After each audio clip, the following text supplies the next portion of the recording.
¿Qué le parece, Diego? ¿Cuánto? Ya, por ejemplo, 40 minutos, 45 minutos. Y pues, Perfectamente. Bueno, me avisa entonces, Diego, ahí cuando me falten 5 minutos y puedo hacer mi cierre.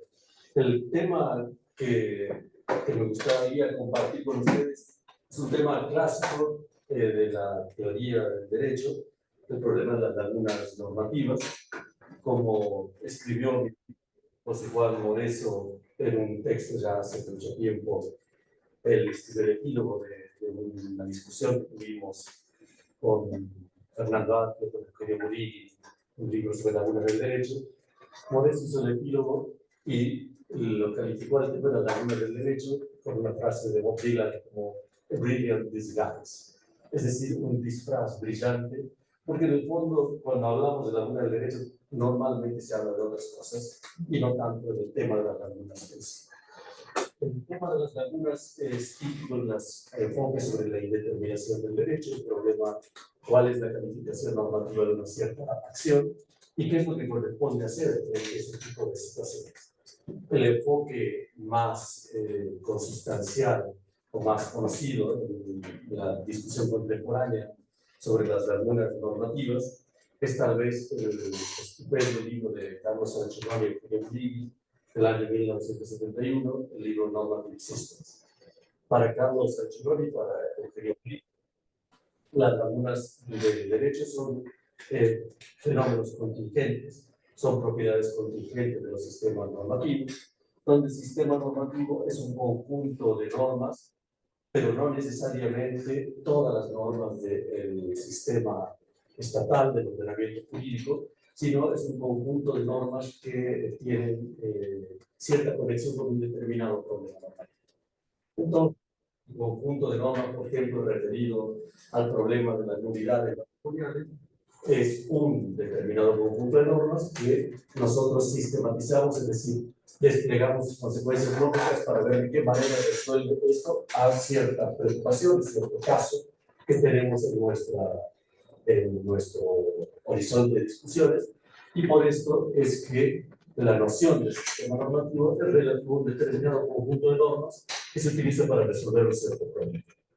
Esto lleva a que las lagunas normativas sean en gran medida una función, una cuestión contingente de cuán bien o cuán mal lo hizo el legislador.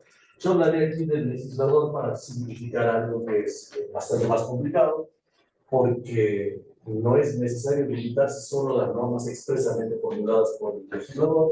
Podríamos incorporar las normas de derecho natural, podríamos incorporar las pautas jurisprudenciales, pero para hacerlo un poquito más simple, nos quedamos con la idea de introducción. ¿Se podría continuar de este lado? Me acuerdo con el micrófono, no está funcionando muy bien. No tengo ningún problema. Lo que sí necesitaré es después ver lo que vamos a presentar. Pero si está acá un poco más cerca, de pronto es más fácil porque... Y ya le... Lo hacemos directamente. Ah, no, porque no tenemos la cámara, ¿no? Porque aquí el problema es que me da el sol en los ojos. Si lo puedo hacer desde ahí, para no lo corremos, no hay lío. Si quieres, sigue. Gracias. Bueno, hemos conseguido hacer un seminario peripatético. Aristóteles había fascinado, ¿no? Con esta idea. El problema entonces es utilizar a las lagunas como un marco de pruebas, un laboratorio teórico para evaluar el rendimiento de ciertas concepciones del derecho. El enfoque que yo voy a tratar de el enfoque positivista y la caracterización que asumiré del positivismo es bastante rudimentaria, se puede sofisticar mucho, pero con dos ideas centrales me parece que al menos entenderemos de qué es lo que estamos hablando y luego haremos todas las precisiones que quisiera falta. Pero las dos grandes compromisos del positivismo que me interesa destacar es, por una parte, la exclusividad del derecho positivo. Para las teorías positivistas, el único derecho es el derecho opuesto. o impuesto por las autoridades. No hay tal cosa como el derecho natural, es decir, la moral puede ser algo importante, pero no es parte del derecho, y esto es lo que tienen allí como los dos presupuestos básicos. La primera tesis es la exclusividad del derecho positivo. Todo derecho es derecho puesto, y aunque la autoridad lo haga con buena voluntad, realmente se esfuerza en conseguir el bien común, nada garantiza que sus decisiones, sus normas, sean decisiones moralmente correctas. Entonces, si es que uno enfoca el derecho como un producto exclusivo de las decisiones de las autoridades, un fenómeno social creado por autoridades, nada garantiza una coincidencia entre derecho y moral. Y esta es la segunda característica, la separación entre derecho y moral. Entonces, si uno sigue esta idea, ve algunas consecuencias para las lagunas normativas, que es lo que yo llamo la concepción clásica. Clásica porque es esta idea del Giorgio Budini tan, ahora ya tan conocida, sobre todo en el ambiente latinoamericano y en Europa, mucho menos aceptada y conocida tal vez en los países anglosajones, pero la idea esta del año 71 ahora ya ha sido consolidada en casi todos nuestros círculos académicos. La idea es bien conocida también para muchas otras variantes del positivismo, y básicamente la idea que el derecho tiene límites. Si el derecho es solamente el producto de lo que deciden las autoridades y la moral es otra cosa distinta, puede haber situaciones que están reguladas por la moral, pero tal vez no están reguladas por el derecho. Entender dónde están los límites del derecho es entender cuáles son los límites de cierto fenómeno social. Entonces, lo que nos dicen las teorías positivistas es que el derecho es solamente una subclase del universo normativo. Las normas positivas son solamente una esfera, pero no agotan todo el universo normativo. ¿Cómo hacemos entonces para resolver estas situaciones que están más allá de lo que dijo la autoridad, más allá de lo que establece el derecho positivo? Si nuestro problema, si nuestro caso está dentro de lo que regula el derecho positivo, la respuesta es bastante simple. El juez tendrá la obligación de decidir conforme a lo que establece el derecho para esa situación. Pero si nuestro caso está más allá de los límites del derecho, ¿qué es lo que tenemos? Y esta es la pregunta tradicional, y la respuesta tradicional, por ejemplo, de Herbert Hart, es que los jueces tienen discreción para resolver este tipo de situaciones. Cuando vamos más allá de los límites del derecho, el derecho se encuentra indeterminado, la respuesta de los jueces es discrecional. Por supuesto, el antipositivismo, por ejemplo, de Ronald Working, negó este punto, y es una discusión muy importante. Este es el tema central que a mí me interesa entonces discutir con usted.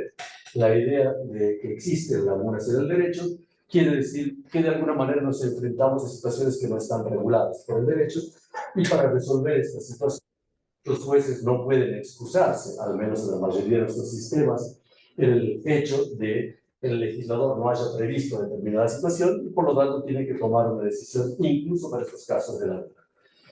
En este sentido, para Giovanni Bolini, los jueces tienen que crear una norma general que sirva como fundamento de su decisión particular. Un caso, por ejemplo, de los años 60 en Argentina, no existía el divorcio por mutuo consentimiento, todos los divorcios eran contenciosos. Una mujer demanda por divorcio a su marido, y el representante legal de la mujer es el hijo del matrimonio. El marido, demandado, dice: mire, solicito que se aparte del letrado porque no puedo defenderme contra mi hijo. Puede que contra mi mujer, que estamos mal, me defienda, pero no contra mi hijo. No había ninguna norma que regulase esta situación respecto a la representación jurídica. Lo que dijo el tribunal, un tribunal importante, un tribunal ya de la jerarquía alta, lo que dijo es que, por analogía con las normas relativas al testimonio de los procesos criminales, que impiden el testimonio de los hijos contra los padres, por analogía con esta disposición, se ordenaba el apartamiento del letrado en este tipo de situaciones. Por supuesto, la norma del procedimiento criminal que regulaba el testimonio no tiene nada que ver con la representación del letrado. Uno es para los testigos, que están bajo la obligación de decir la verdad, pero el letrado no tiene ninguna obligación de decir la verdad. O sea, las situaciones son distintas, la norma es distinta. El tribunal crea una norma general y porque le parece sensata esta norma general, a otro le parece insensata, pero al tribunal le parece muy sensata esta analogía y por lo tanto dispone el apartamiento del Estado. La norma individual que resuelve la situación particular es una norma que se fundamenta en la norma general que se introduce por analogía. Cuando el juez de discreción podría haber hecho esto o podría haber dicho otra cosa. Podría haber dicho, por ejemplo, que dado que la ley no lo prohíbe, entonces está permitido. Sí, esta es la idea de discrecionalidad. Los jueces tienen que tomar una decisión para tratar de dar cuenta de este fenómeno de la indeterminación. Bien, el problema entonces es que aparecen las lagunas del derecho como si fuesen casos que no están regulados y esto lleva a una cierta decepción de algunos teóricos que enfrentan al positivismo, donde dicen, no puede ser. Esta caracterización de las lagunas del derecho es una caracterización completamente insuficiente. ¿Por qué? Por el problema este de los casos irrelevantes. Entonces, la crítica a la concepción tradicional, una de las críticas, hay muchas, pero una de esas críticas se constituye a partir del siguiente argumento. Los casos irrelevantes son casos que el derecho no regula ni pretende regular. Esta es una frase que utiliza Fernando Atria, un chico muy talentoso, me parece de chico, pero bueno, ya tiene sus años Fernando, y es un conocido profesor chileno, y el punto de Fernando Atria cuando impone en la agenda esta discusión, es un punto que ya había sido enfatizado por Carlos Niño, por Tecla Mazzares, un montón de gente más, que es que en la vida social encontramos una infinita cantidad de situaciones sobre las cuales el derecho no dice nada ni pretende decir nada. Nadie piensa que está mal el derecho porque no diga nada sobre cierto tipo de cosas. Por ejemplo, si me llama por teléfono mi hermano, ¿cuánto tiempo tiene que durar la llamada? Entonces, esto en el derecho no se mete en este tipo de cosas. El derecho no regula estas situaciones. Uno podría decir entonces, si las lagunas son casos no regulados, este sería un caso de laguna. Si el caso de laguna y alguien demandase, entonces el juez tendría discreción para decidir. Y esto parece ridículo. O al menos a esta gente que se opone al positivismo les parece ridículo.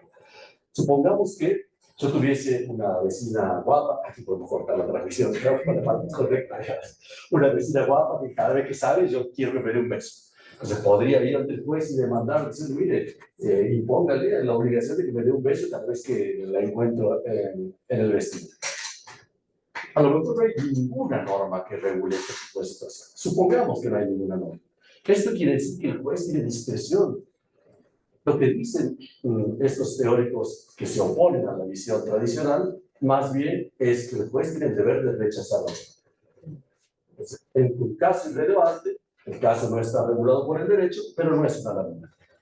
Una laguna es algo más que un caso que no está regulado por el derecho.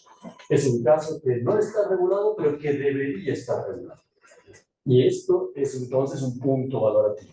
Para entender cuál es el límite del derecho, tenemos que embarcarnos en un argumento valorativo. El positivismo nos dice, el derecho tiene límites, estos límites son algo que depende del fenómeno social, porque el derecho es exclusivamente producido por las autoridades, el fenómeno social que crea el derecho, pero ¿cuál es el límite? Yo no puedo identificar el límite, dicen los críticos, si no desarrollo un argumento evaluativo.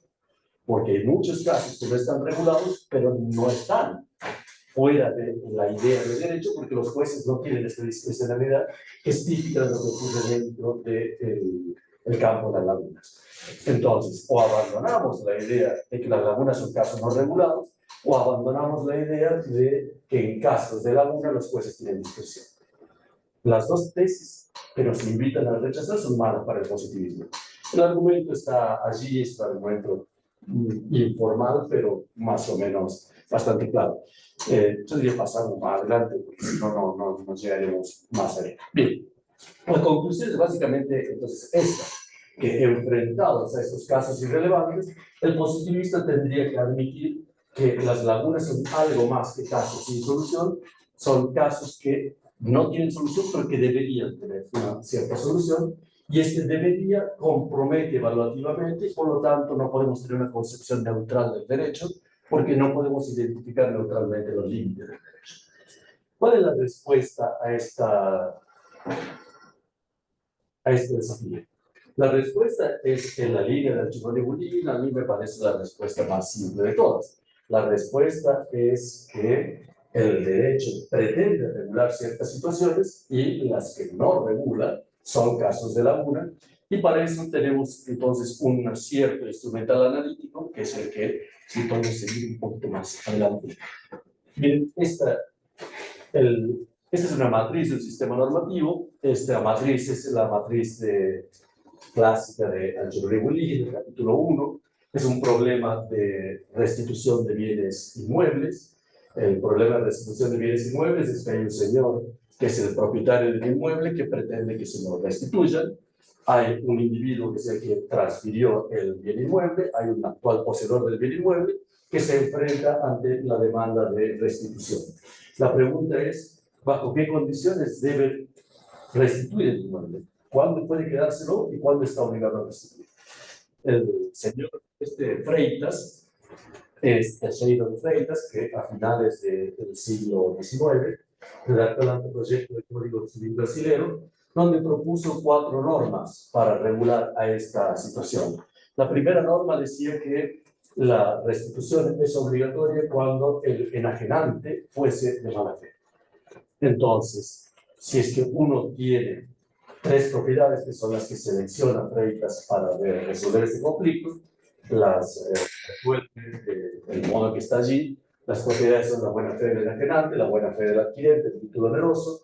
La combinación de estas 3 propiedades da lugar a 8 casos posibles. Estos 8 casos posibles son los que están allí desarrollados con los símbolos positivo y negativo.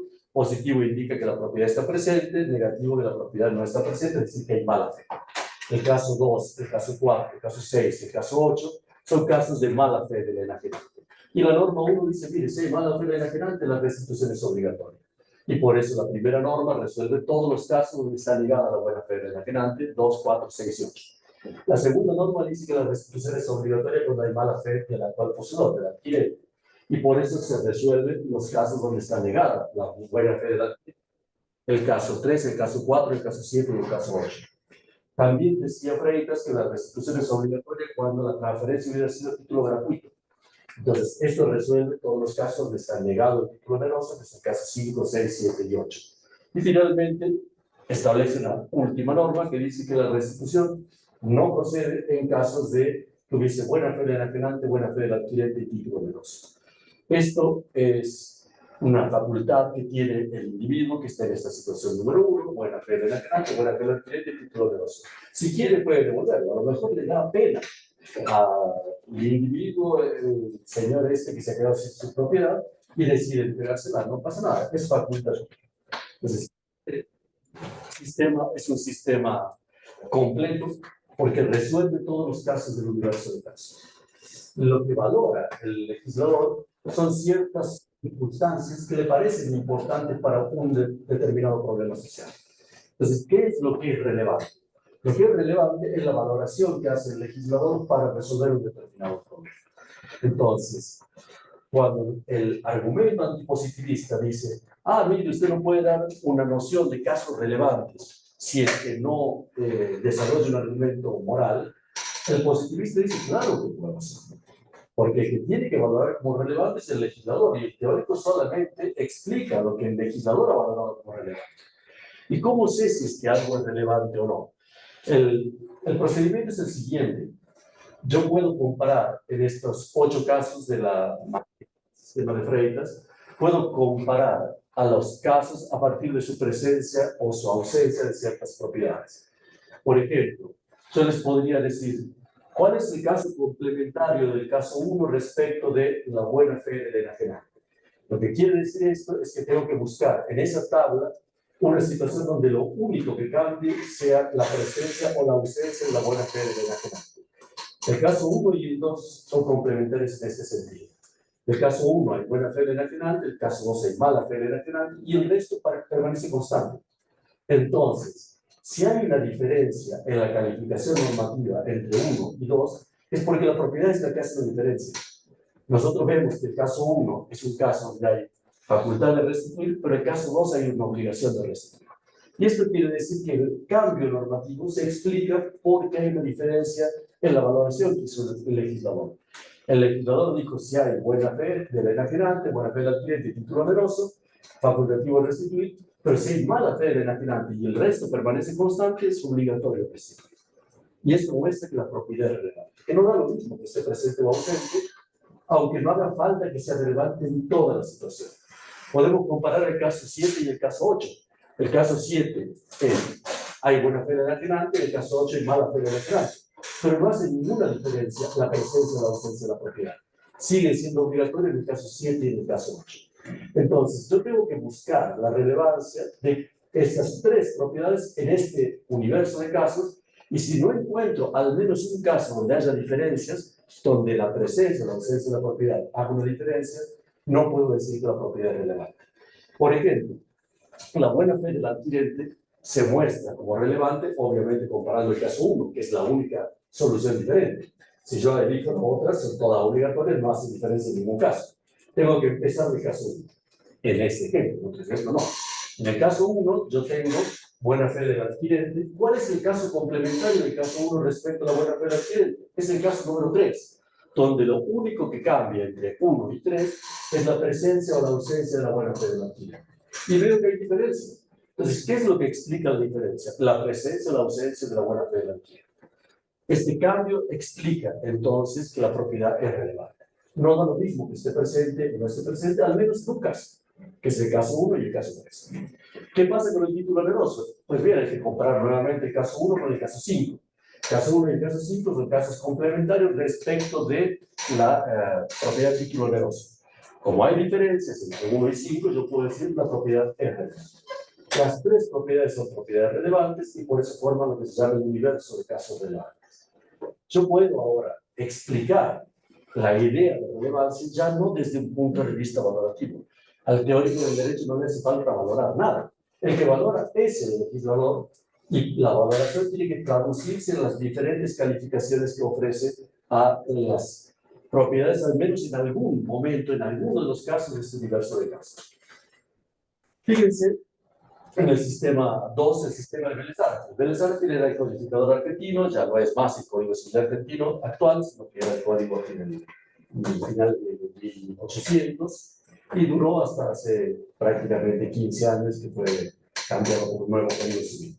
Vélez-Arfield se inspiró en Freitas. Se inspiró en Freitas para regular esta situación y elige las mismas propiedades, pero le parecía que Freitas repetía muchas veces la misma información normativa. Entonces, donde Freitas había puesto 4 normas, Vélez-Arfield se quedó con 2 normas. Las 2 normas de Vélez-Arfield son parecidas a las de Freitas, sobre todo la norma 3, la del título gratuito y el título oneroso, es la misma norma que la de Freitas, pero la norma 2 es una norma un tanto extraña. ¿Por qué? Porque Freitas dijo en su primera norma, dice, es obligatorio restituir cuando hubiese mala fe del enajenante, aunque el actual poseedor fuese de buena fe a título oneroso. Esto es lo que decía la frase de Freitas. Entonces, la interpretación usual es que, mire, cuando hay mala fe del enajenante es suficiente, porque aunque hubiera buena fe y título oneroso, esto no importa. Lo que importa es que hay mala fe del enajenante.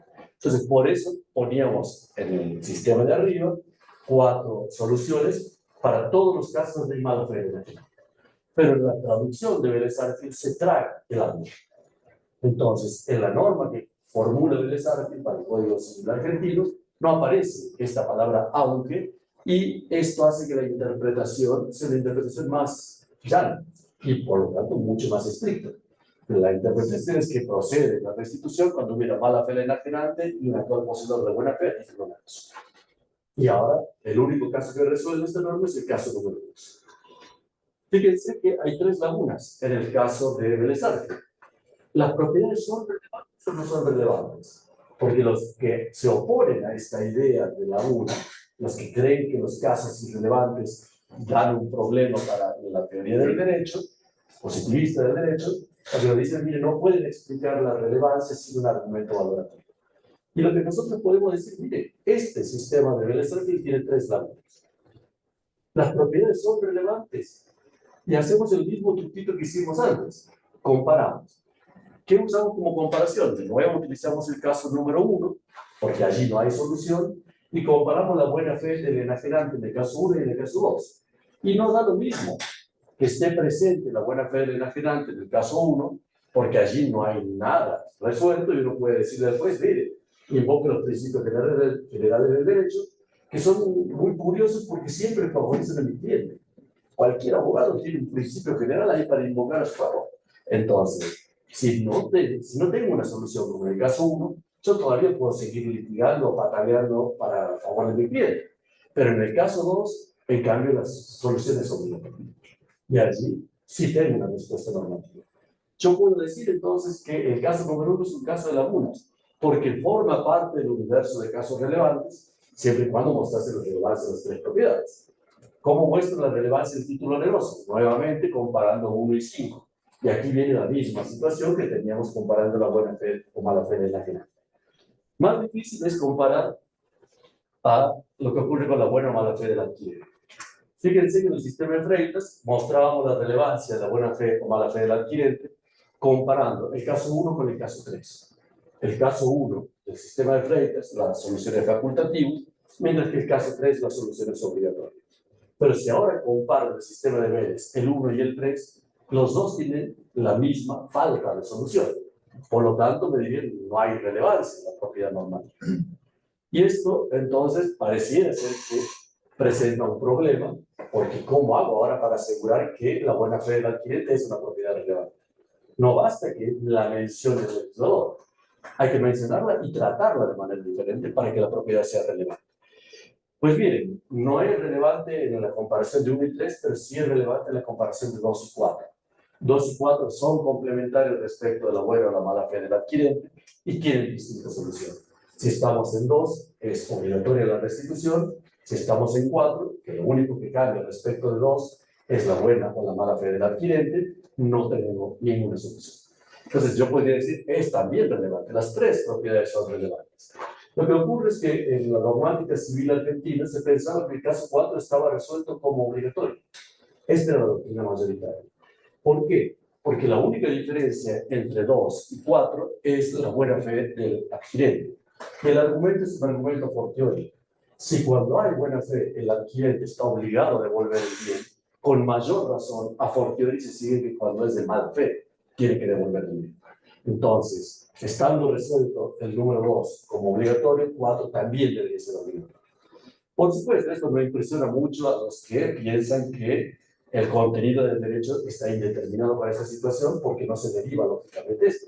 Esta es una ambición valorativa de los juristas de proteger la buena fe respecto a otras cosas. Pero si uno compara 4 y 8, verá que también son complementarios, pero respecto del título oneroso.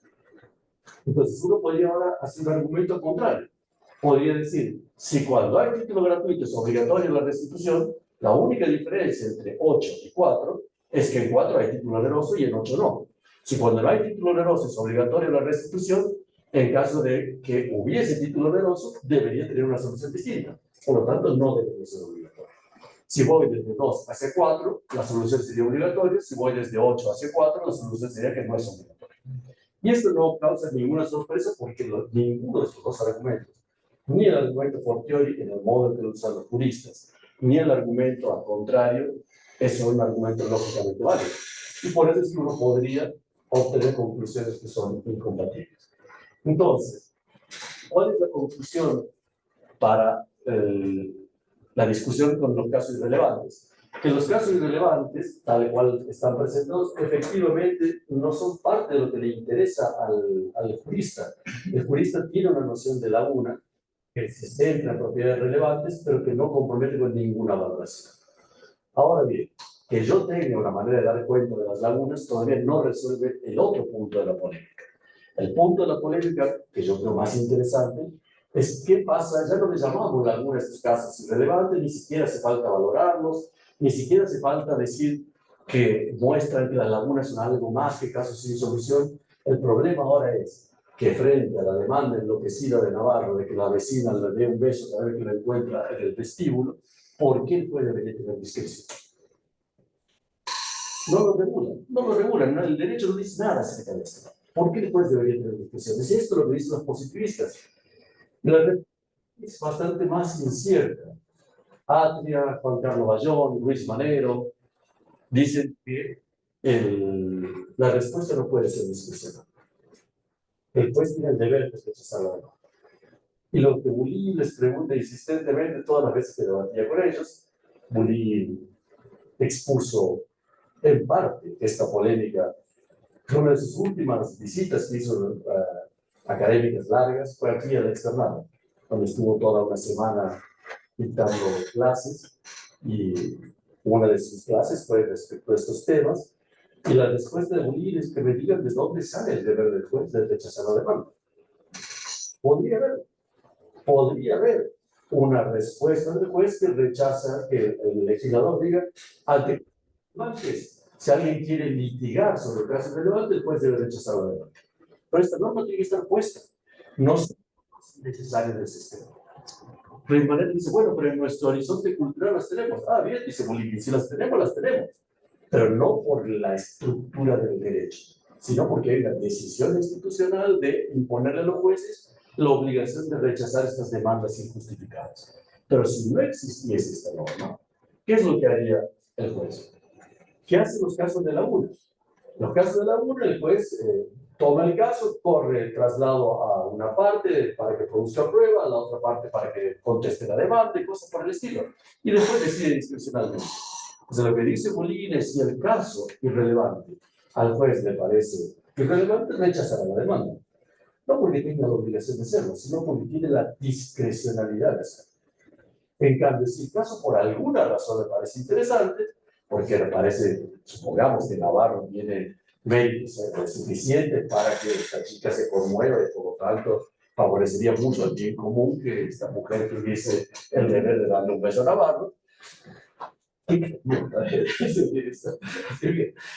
Una porquería de argumento, pero bueno. Entonces, si el juez encontrase alguna razón para decir que el caso es un caso de la UNA, lo trata de manera similar a la que trata los casos de la UNA. Entonces, este es el único punto de Bolivia. Es decir, mire, no hay ninguna norma necesaria que imponga el deber de rechazar la demanda. Puede que las tengamos, si las tenemos, bien, estamos orgullosos, pero no es necesario. Puede haber un sistema que no las tenga. Y más aún, el legislador podría ser lo suficientemente imprudente como para un día derogar esto, ya sea porque no se da cuenta que está derogando esta norma. ¿Y qué pasaría? ¿De dónde saldría el deber de los jueces de rechazar estas demandas injustificadas? Y esto a mí me parece un argumento, todavía una respuesta muy fuerte. A uno le gustaría que el derecho tuviese estas normas porque es bastante incómodo, sobre todo cuando uno es demandado, tener que responder a una demanda injustificada. Me gustaría que el juez simplemente la rechazase. Pero esto no es parte de los deberes que necesariamente tienen los jueces, sino que en el mejor de los casos es parte de lo que ocurre normalmente. ¿Cuánto llevo? Pues todavía 20 minutos, si quieres. Sí, lo dejamos para después. Así puedo, digamos, avanzar un poco sobre el otro tema. El otro tema es el problema de los... ¿Cuál sería la conclusión de esto? La conclusión es que no hace falta valorar para identificar las lagunas. Las lagunas son casos sin solución dentro del marco de valoraciones, pero las valoraciones son las del legislador y no las del teórico. Entonces, yo puedo identificar neutralmente las lagunas porque tengo una manera neutral de identificar cuáles son las propiedades relevantes. Con los casos irrelevantes, los casos imprevistos, perdón, los casos imprevistos son aquellos que tienen alguna circunstancia o propiedad que nos parece que se le ha pasado por alto al legislador. El ejemplo que puede ser útil aquí es el ejemplo de la inviolabilidad del domicilio en la Constitución española. Hay miles de ejemplos. Estos son tan frecuentes que es parte del argumento tradicional del positivismo, al menos cuando se lo acusa el positivismo de ser unos formalistas que no se dan cuenta de que la valoración del derecho es imprescindible para saber cuáles son las soluciones que el derecho establece. El argumento va de la siguiente manera. La Constitución española dice que el domicilio es inviolable, cualquier entrada o registro será posible solamente con 3 características que se pueden presentar disyuntivamente: consentimiento titular, orden judicial o delito flagrante. Es suficiente con que haya una de estas propiedades para que el ingreso a la vivienda esté autorizado. Las 3 propiedades estas se pueden combinar nuevamente. La combinación de estas 3 propiedades hacemos nuestra fórmula 2 a la n, como tengo por n 3 propiedades, 2 al cubo, son 8 casos. Estos 8 casos son los que tenemos aquí en la tablita que está allí, y las soluciones son las siguientes. Si el consentimiento del titular es suficiente para que se pueda ingresar al domicilio, resuelve el caso 1, el caso 3, el caso 5 y el caso 7. La norma 2 dice que si hay orden judicial se puede ingresar al domicilio, esto resuelve el caso 1, el caso 2, el caso 5 y el caso 6. Si hay delito flagrante, se puede ingresar al domicilio, esto resuelve el caso 1, 2, 3 y 4. Finalmente, hay un único caso en que está prohibido el ingreso, que es cuando no hay consentimiento del titular, no hay orden judicial, no hay delito flagrante. Las 4 normas son importantes, porque si yo quitase alguna de estas 4 normas, veo, hay muchas repeticiones, quito alguna de ellas. Pues si quito alguna de ellas, aparecen ciertos problemas. Si quito la norma 1, aparece una laguna en el caso 7. Si quito la norma 2, aparece una laguna en el caso 6. Si quito la norma 3, aparece una laguna en el caso 4. Si quito la norma 4, aparece una laguna en el caso 8. Las 4 normas son importantes. ¿Podríamos reformular el sistema para no tener tantas repeticiones? Tal vez sí. Pero aquí lo interesante es qué pasa con una propiedad inesperada. Como ustedes pueden imaginarse, esto rápidamente fue detectado por la dogmática, que estaba ausente de esta regulación el estado de necesidad. Supongamos, decía la dogmática, que hubiese un incendio y hay un niño pequeño atrapado en las llamas del incendio que pide socorro. Pueden ingresar los bomberos, puede ingresar la policía. Supongamos que no están los titulares de la vivienda. Si vamos a pedirle a los jueces que den una orden para entrar a la vivienda, mal vamos, no llegamos nunca. Si es que pensamos que el delito flagrante, no tiene por qué haber habido delito flagrante. Entonces, ninguna de las 3 características está presente, y este es el caso número 8. ¿Y qué es lo que me dice el legislador? Pues mire, está prohibido. Y esto entonces es lo que dicen los antipositivistas, pero usted no se da cuenta que esta no es una solución. Cualquier jurista más o menos decente diría que la solución es que sí se puede entrar a rescatar al niño. Que el estado de necesidad es una propiedad adicional que no fue considerada por el legislador porque no la ha previsto. Propiedad no prevista es caso no resuelto. Caso no resuelto es un caso de laguna. Entonces, no puede usted identificar las lagunas neutralmente, sino que tiene que desarrollar un argumento valorativo para ver qué propiedad imprevista sirve y cuál propiedad imprevista no sirve. Y por consiguiente, usted tiene nuevamente que enfrentarse a sus límites del derecho, no los puede identificar los límites neutralmente, porque le hace falta revisar constantemente sus propiedades. Este argumento es también conocido como el argumento de la depotabilidad. Las normas regulan casos normales, pero ante los casos imprevistos no imponen una condición. La respuesta a los casos imprevistos es la siguiente. Los casos imprevistos, no voy a ser muy rápido, el argumento estoy mandando, pero básicamente es esta. No son problemas de regulación, sino son problemas de fidelidad. El derecho resuelve el caso imprevisto, puede que lo resuelva mal, pero lo resuelve.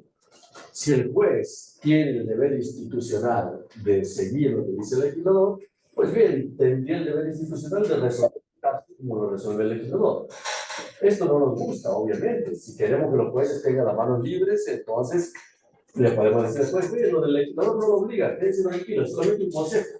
Cuando le parezca adecuado, haga lo que dice el legislador, cuando le parezca que está mal, entonces cambie lo que dice el legislador. Pero no es así nuestro juego institucional. Nuestro juego institucional es que el legislador decide, y el juez es la boca muda de la ley.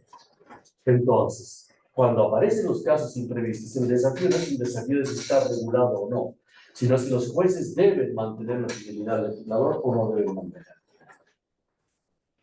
¿Cuál es el bonus track de esto? Por supuesto, este es repetir la posición positivista, no es todavía un argumento a favor del positivismo. Es solamente volver a clarificar el panorama diciendo estamos cambiando el punto. No es un problema de casos de laguna, casos sin regular, sino casos que tienen una regulación pero que es mala. Y el positivista no tiene por qué negar esto, que haya malas soluciones. Después de todo, admite que hay una separación entre derecho y moral y podría utilizar a la moral para criticar las soluciones del derecho, haciendo filosofía moral. Pero como teórico del derecho, lo que dirá es que el caso tiene solución, aunque sea una mala solución.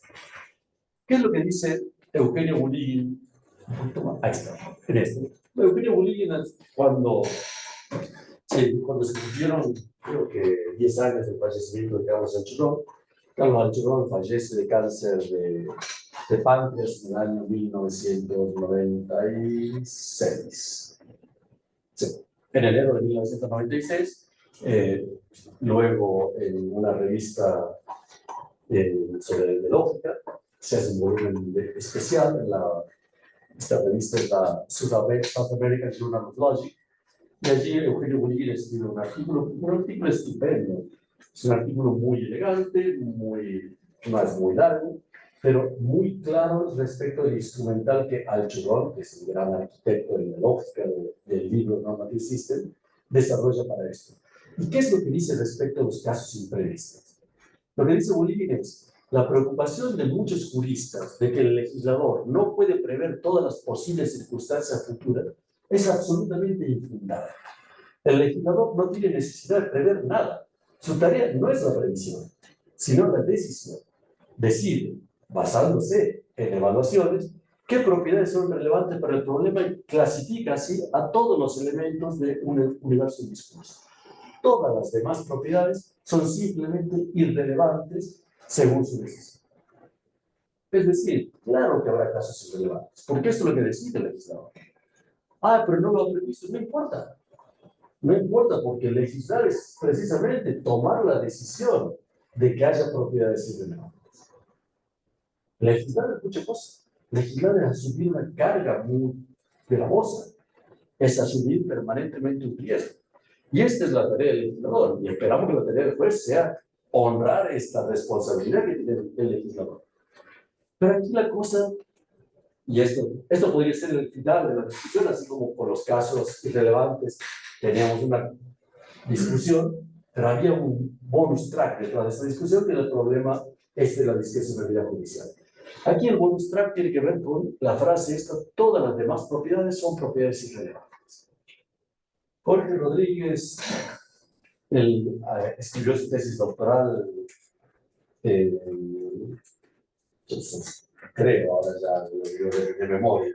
Yo creo que Jorge Rodríguez se doctoró más o menos en el año 1998 y publica su libro Lógica de Sistemas Normativos en el año 2000.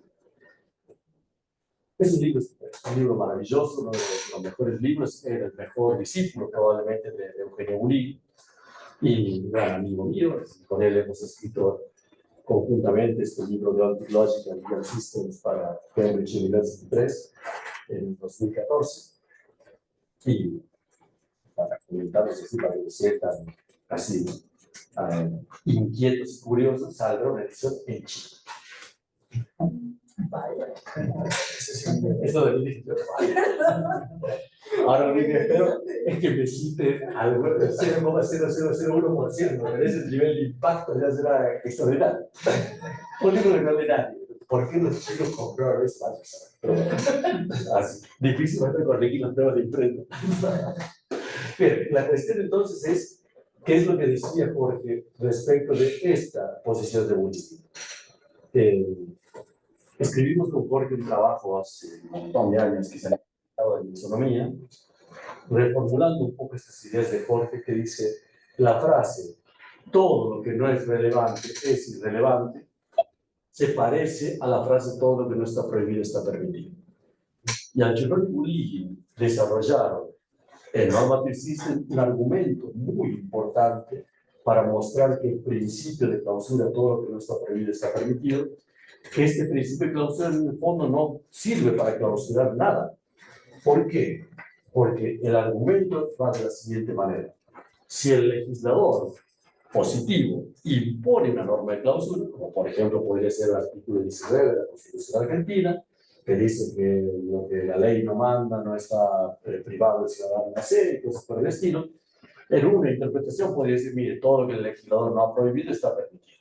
Si el legislador lo dice, si la Constitución lo dice, tengo una norma positiva que clausura el sistema. Pero sigue siendo una norma contingente, no hay nada necesario de la clausura de los sistemas. Si tengo esta norma, tengo entonces clausurado el sistema. Ahora bien, ¿qué pasa desde el punto de vista descriptivo? Quien describe al sistema. Y pongamos que yo le digo: todo lo que no está prohibido está permitido. Si podemos volver hacia atrás, hacia el esquema, por ejemplo, Supongamos que yo les dijese, todo lo que no está prohibido está permitido. El sistema este de los códigos de la Constitución española es un sistema completo, resuelve todos los casos. Si yo fuese caso por caso, vería que lo que no está prohibido está permitido. Entonces, desde un punto de vista descriptivo, yo puedo decir todo lo que no está prohibido está permitido. Y esto es verdad cuando el sistema es completo. Pero no al revés. Si la dirección de ajuste va desde la completitud del sistema que yo tengo que probarla de manera independiente a la garantía de la afirmación. Solo porque el sistema es completo es que la afirmación, lo que no está prohibido está permitido, es verdadera. Pero el jurista piensa que porque es verdadera la afirmación, el sistema es completo. Y es exactamente al revés. Hay una idea de permitido, en cambio, que es independiente de lo que dice el legislador, y es una cuestión de lógica, que es cuando permitido significa simplemente no prohibido. Esta es una visión débil. Yo puedo preguntarles, ¿está prohibido en Colombia la generación de imágenes por inteligencia artificial de una persona haciéndola reproducir, por ejemplo, situaciones pornográficas? En España es un debate bastante grande actualmente, y los argumentos están claramente a favor de que está prohibido, aunque nadie sabe muy bien cuál es el punto jurídico. Pero todo el mundo dice, no puede ser, es decir, qué sé yo, supongamos que tengo una hija de 8 años que capturan una foto de ella de las que puede uno encontrar en las redes sociales y lo utilizan a su foto para generar una imagen pornográfica. A mí me gustaría que este tipo de cosas estén prohibidas. El fundamento jurídico tal vez no lo sepamos muy bien, pero bueno, un poco la idea es, yo le puedo preguntar, ¿y en Colombia cómo está eso? ¿Está prohibido? Y usted dice, ah, mira, parece que lo van a prohibir, pero de momento no está prohibido, está permitido. Pero permitido aquí significa simplemente que no ha sido prohibido. Entonces, cuando decimos todo lo no prohibido está permitido, en este sentido de ley, lo que decimos es que lo que no está prohibido, no está prohibido. Y esto decía Aristóteles y mi abuela en todo el mundo, que es una tautología. Lo no prohibido no está prohibido. Esto es verdad siempre, independientemente de lo que diga el legislador. Pero no sirve para el tema de lagunas. Porque precisamente en las lagunas, cuando no está prohibido, no está obligado ni está permitido expresamente. Entonces, la verdad, la versión débil del principio de clausura no garantiza que no haya lagunas. Y la versión fuerte del principio de clausura requiere que el sistema sea completo para que el principio sea verdadero y no al revés. Entonces, lo que dijo Jorge respecto de la relevancia es que aquí pasa lo mismo. La afirmación, todo lo que no es relevante es irrelevante, puede ser una prescripción. Podría ser que el legislador fuese tan imprudente de decirle al juez, mire, aquí mando yo. Usted lo que encuentra distinto, lo que usted cree que es irrelevante, no. Esto, digamos, piense que todo lo que no es relevante es irrelevante. Esto es lo que Friedrich Schauer denominó un modelo atrincherado. El modelo atrincherado es un modelo donde solamente se tienen en cuenta las reglas formuladas por el legislador, las reglas para cuáles son siempre elementos que tienen un problema de ajuste, son siempre subóptimas respecto a sus razones subyacentes, y por tanto uno siempre podría declarar irrelevantes todas estas otras propiedades. Si lo hace así el legislador, tengo una norma, un mandato al juez para que descarte como relevantes las propiedades que no hemos valorado como relevantes. ¿Cuáles son las que hemos valorado como relevantes? Pues bien, nos fijamos en la matriz, en el cuadrito. Estas son las propiedades relevantes, las que no están, el estado de necesidad. Pues bien, irrelevante. ¿Por qué? Porque el legislador así lo expuso. Claro, si pone esta norma, tengo esta solución. Tal vez sea razonable, pero es completamente contingente. Lo que nos está diciendo es que esto es así. Lo que no ha sido visto como relevante para el legislador es irrelevante. ¿Pero irrelevante por qué? Porque no puede ser irrelevante porque lo diga Murillo. Es irrelevante si lo dice el legislador. Si el legislador le manda al juez que deje de lado todas aquellas cosas que no le ha dado relevancia el mismo legislador, esa es una norma de clausura sobre la relevancia. Pues lo que estamos haciendo es describir las propiedades relevantes. Aquí hay dos versiones, una fuerte y una débil. La versión de irrelevante quiere decir simplemente que no es relevante. Entonces, es obvio que todo lo que no es relevante es irrelevante, porque irrelevante solamente significa que no es relevante. Entonces, cuando Bulligui nos dice todas las propiedades que no son relevantes son irrelevantes, solamente nos estaría diciendo que todo lo que no es relevante no es relevante. Esto sería verdadero, pero no se sigue ninguna conclusión. Pero el legislador algunas veces hace ciertas cosas, como por ejemplo Freitas. Freitas dice, si hubiese mala fe del enajenante, es obligatorio la restitución, aunque hubiese buena fe del adquirente y título menos. El aunque quiere decir que él valoró estas propiedades y dijo son irrelevantes. Para el caso este son irrelevantes. Entonces yo puedo decir todas las propiedades que no son relevantes son positivamente irrelevantes porque el legislador lo ha decidido así. Yo describo lo que hizo el legislador y veo que en las normas el legislador ha adoptado un nivel de relevancia que es a lo mejor un nivel bastante estricto. Ahora, esto es completamente complicado. Esto ocurre o no ocurre es completamente complicado. Entonces, el argumento de Bulligui, que parecía tan simple, decir, mira, la tarea del legislador es decidir, solamente la previsión no es lo que forma parte de lo que el legislador tiene que hacer, y por lo tanto los casos imprevistos no suponen ningún problema. Yo diría, todavía es una tesis que habría que desmenuzar con más cuidado. Ninguna de estas tesis fundamentalmente son algo que amenace, creo yo, al positivismo. Creo que uno podría seguir refinando las tesis de Bulligui y obtener una buena respuesta. Pero, como decía Moreso, todo esto, en el fondo, es un disfraz brillante. ¿Para qué? Para seguir discutiendo de otras cosas. La laguna del derecho es simplemente una excusa de discusión. En fin, mis amigos, hasta aquí he llegado yo con mi exposición. Ahora quedo a vuestra disposición, en todo caso, para las preguntas. Muchas gracias. Entonces, iniciamos a la discusión. Con la discusión, las preguntas del público, invitamos a los que están conectados a formular las preguntas, ya sea oralmente o por medio del chat. Por favor, las intervenciones que sean cortas, pues por lo que interesa acá es escuchar a lo que dice Pablo y no a nuestras preguntas, entonces que sean cuestiones para resolver alguna duda. Entonces, no sé quién quiere empezar con alguna pregunta. ¿Tiene una pregunta? No, es que, no, pero aquí ya me contestó, pero se me hace algo raro cuando Repetir es mi frase favorita, así que si quieren preguntar, vuelvo a repetir. el profesor, cuando usted dice que el profesor Bulligui afirmaba que no se puede, que el juez no se puede excusar y que no hay una obligación por no ir, pero que no puede rechazar la demanda por rechazarla, porque no hay una norma que lo obligue a rechazar. Eso significa que tiene que aceptar esa demanda del caso irrelevante. Pero yo me pregunto si es que eso no es como una laguna dentro de una laguna, porque el juez primero tiene que resolverse que debe resolver y después resolver. ¿O estoy entendiendo mal cómo funciona la construcción de la intervención en un caso irrelevante?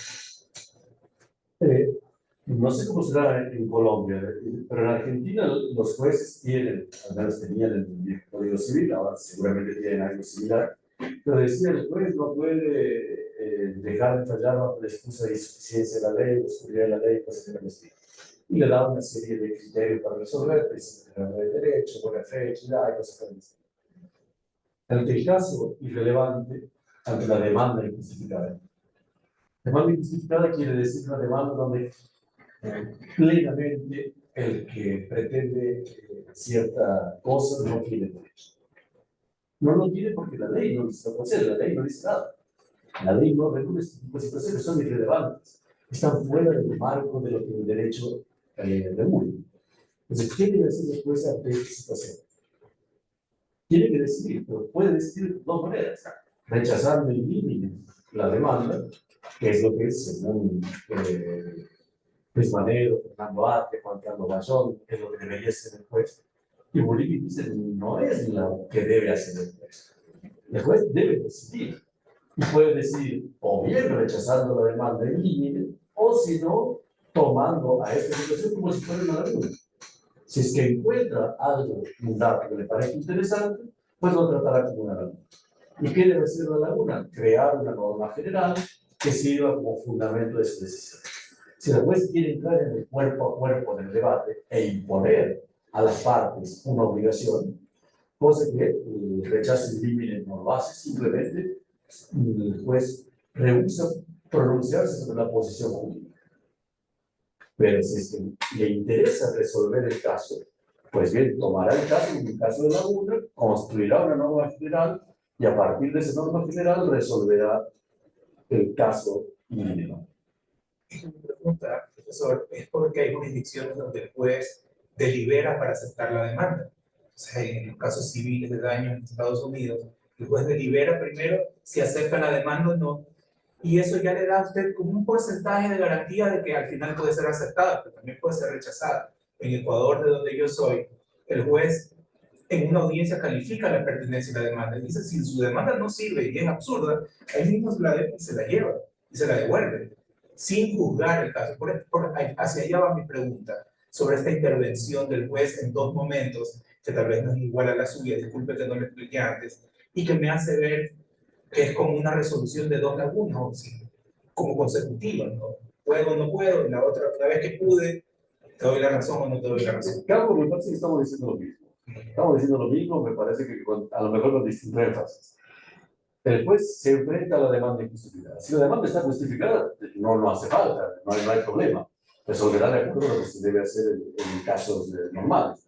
Pero si la demanda es una demanda injustificada, palmariamente injustificada, el juez se enfrenta a dos posibilidades. A lo mejor hay más, ¿no? Pero dos posibilidades son las que se discutieron en este tipo de situaciones.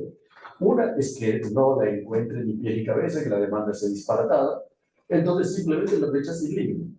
Pero otra es que encuentre algún factor que le parezca interesante y por lo tanto lo tome como si fuese un caso donde tiene que entrar a resolver el fondo del asunto. Mientras que en el rechazo sin límite no se pronuncia sobre el fondo del asunto, simplemente rechaza. El tema de discusión de Bolívar con Fernando Atria y Luis Manero era que para rechazar la demanda, según Bolívar, había que crear también una norma. Y esto a mí me parece una exageración. Sí, el rechazo de la demanda no crea ninguna norma. Bolívar sí pensaba que creaba una norma.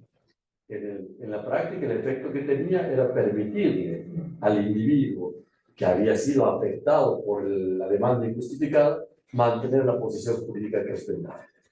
Entonces, era una suerte de formulación de un permiso. Pero esto para mí no es tan claro como Bolívar lo defendió hasta el último minuto.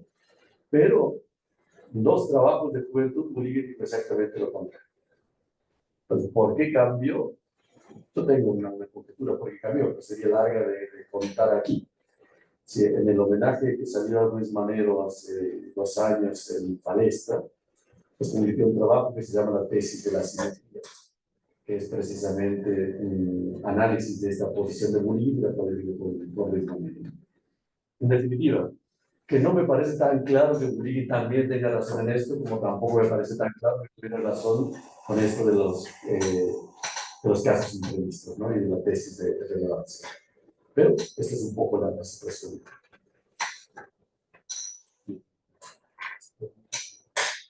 Pues una pregunta muy sencilla.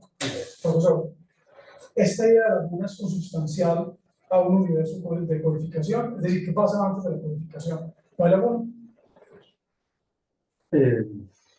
Volvamos al punto de, yo decía de la legislación simplemente como una manera más fácil de trabajar. Pero el modelo este de la de Bolívar es neutral. Neutral respecto de si uno quiere utilizarlo con el naturalismo, con el positivismo, con lo que quiera. Porque no nos habla de cuáles son las fuentes del derecho de elegir. Si uno quiere sistematizar el derecho natural, lo puede hacer. Simplemente tendrá un problema con la identificación de la norma del derecho natural que nadie sabe muy bien cuáles son. Pero si usted me dice, no, mire, si es que no tengo derecho, no tengo ninguna norma, ni del derecho natural, ni del legislador, ni de nada, no tengo derecho, estoy en el estado de naturaleza, entonces tampoco tengo judicativo. Tampoco tengo ningún problema de quién debe rechazar la demanda o no. No es un problema trivial, es un problema que es parte de la discusión, ¿no? De Luis Manero y de Juan Carlos Bayón, por el siguiente punto. ¿Para qué sirven las normas permisivas? Porque finalmente lo que nos dice, lo que no está prohibido está permitido, lo que nos está diciendo es que hay cosas que están permitidas. Pero supongamos un estado de naturaleza. El ejemplo es de Pachibur, el librito de Ibur Echave Urquijo, Lógica, Proposición y Norma. Lo que ellos dicen es lo siguiente: supongamos una tribu que ha visto que otras tribus vecinas se organizan mejor mediante la elección de autoridades. Entonces eligen a un cacique, a Toro Sentado, que a diferencia, dice, de su homónimo Piel Roja, esto es una tribu latinoamericana, los charrúas, se eligen a Toro Sentado, que a diferencia de su homónimo Piel Roja, dice, es en realidad una persona muy pacífica, de gran capacidad de reírse de todo y que no quiere interferir casi nunca en la vida de sus pueblos. Entonces, nunca han tenido autoridades, no hay norma que regule lo que ellos hacen, y lo que más le gusta a esta tribu es cazar y pescar. Esto lo que hace todo el tiempo. O sea, la primera norma de Toro Sentado es declarar que está permitido cazar y pescar los martes y jueves. Entonces, los miembros de la tribu se miran perplejos. Hankel se dice, el leguleyo de la tribu Hankel dice, elabora un argumento y dice, esto significa que los otros días no está permitido cazar y pescar. Para nada, dice Toro Sentado. Yo solamente digo que el martes y el jueves está permitido, los otros días no dije nada ni dije nada. Entonces, bueno, hay un tribeño proclive a las reflexiones éticas, que es Onín, que dice, esta es una promesa de que en el futuro no nos va a prohibir esto. De ninguna manera, dice Toro Sentado. Por el momento le permito, pero en el futuro, quién sabe, puedo cambiar de opinión. Entonces, claro, los miembros de la tribu se miraron un poco perplejos, porque toda la vida habían cazado y pescado cuando querían. ¿Qué les aportaba este permiso? Aquí sirve esto. Era una situación de naturaleza. El derecho sirve cuando obliga, cuando impone restricciones. Si no hay restricciones, no sirve. Hankel es, obviamente, Hankelsen, Onín es Carlos Nino, escrito al revés, y Toro Sentado en inglés es bull sitting, que se le parece mucho a Onín. Entonces, este es el cacique de tribu. Y el argumento de Pachibur era para mostrar que las normas permisivas son irrelevantes. Que las normas permisivas tienen por función puramente permisiva. Que la función de la norma permisiva es limitar las prohibiciones. Si yo voy al médico y el médico me dice, Navarro, bueno, afloje de atrás, mire, está estropeado. Entonces yo digo, bueno, qué sé yo, me llega ya a ciertas edades. Entonces, pero bueno, a los 3 meses me vuelve a ver y dice, bueno, veo que ha mejorado, y dice, cuando juega Argentina, tómese una comichuela. Entonces, este permiso lo que hace es cancelar una prohibición. No tiene sentido permitir cosas que no están prohibidas. Esta es un poco la moraleja de Pachibur. Y el punto es que el operador primitivo de la lógica deóntica que se elabora a partir del cálculo de von Rey del año 51 es la permisión. La permisión es el operador primitivo. Entonces, la respuesta larga a la pregunta simple es esta. Si yo me voy al estado de naturaleza similar al de la tribu, por supuesto que tengo allí una gran dificultad en identificar las autoridades. No tengo autoridades porque no hay normas. En el momento que yo tenga autoridades, tiene que haber. Pero ni siquiera cuando tengo autoridades todavía está garantizado que pueda identificar bien qué es lo que se debe hacer o no hacer, porque incluso un sistema con normas puramente permisivas no parece ser un sistema jurídicamente adecuado porque no restringe la norma. El derecho como técnica de la organización social tiene que restringir la norma.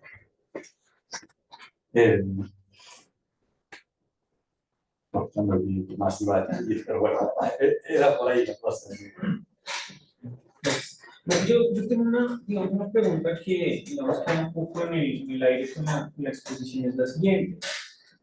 Cuando tú estabas hablando un poco del tema de la relevancia y llegaste un poco a la cuestión de la derrotabilidad, la atención a la relevancia de las propiedades, digamos que traías a colación la cita de Schauer, donde decías que perfectamente se podía derrotar la norma o en su efecto se podían buscar razones para atrincherarse de la norma y digamos que seguirla.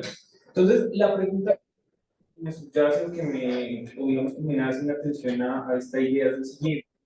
Toda la idea de derrotabilidad en sentido estricto implicaría, por así decirlo, digamos, una incorporación del derecho a la moral, y lo digo o lo pregunto Porque, digamos, si uno analiza, digamos, el significado semántico de la laguna axiológica o lo que significa la axiología, necesariamente pues hace referencia a la incorporación de valores dentro de los sistemas jurídicos.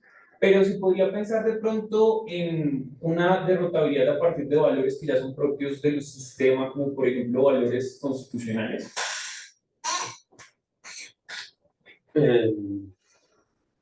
Una de las pocas veces que Manuel Atienza le dio la razón a Jorge Rodríguez, fue cuando Jorge Rodríguez dijo precisamente lo que tú estás diciendo ahora al final, que la tesis de relevancia no tiene por qué ser necesariamente la hipótesis de relevancia, es decir, la valoración de qué propiedades deberían haberse seleccionado no tiene por qué ser externa al sistema como pensaba la teoría.